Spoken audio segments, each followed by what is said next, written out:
Phishing, ransomware, cheval de Troie, autant de termes techniques pour qualifier des cyberattaques, de la malveillance en ligne parfois dirigée vers les collectivités riches en données privées, une manne financière pour ceux que l'on appelle les hackers et qui souvent peuvent coûter cher. Il y a quelques années, une collectivité où j'étais adjoint a été attaquée. On a récupéré la dernière sauvegarde qui datait de quelques jours. Les factures, les paiements, tout ce qui s'était passé dans la collectivité pendant ce laps de temps entre la sauvegarde et l'attaque, il a fallu tout reconstituer et tout ressaisir.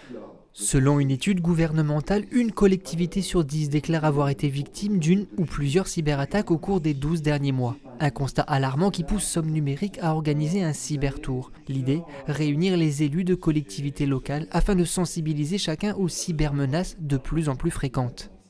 Peut-être un peu trop souvent, les collectivités locales estiment qu'elles ne sont pas les cibles. Ce n'est pas elles qui vont être attaquées, surtout quand elles sont petites. Elles ont tort. Là, aujourd'hui, on fait un travail de grosse sensibilisation, notamment avec Somme Numérique, pour que justement, un maximum d'élus rentrent chez eux ce soir en mairie et disent là, je mets en place les outils dont j'ai entendu parler aujourd'hui, je sais comment éventuellement me les faire subventionner, je sais qui peut le proposer, etc.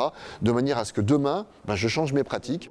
L'occasion de mettre en lumière les outils accessibles aux collectivités et les acteurs de la sécurité capables de les accompagner pour mieux protéger leur réseau.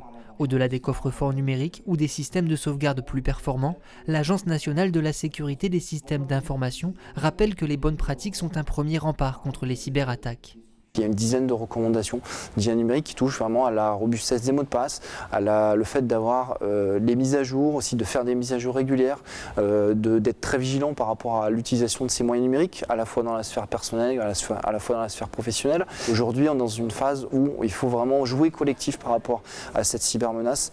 Donc il faut ne pas hésiter à partager ces informations, ne pas hésiter à demander de l'aide. Il ne faut plus que les cyberattaques soient considérées comme un tabou. Selon le cabinet Asterès, en 2023, la cybermalveillance en France aurait coûté 2 milliards d'euros. Des pertes financières qui trop souvent sont à l'origine d'une erreur humaine. Avant de cliquer, mieux vaut se protéger.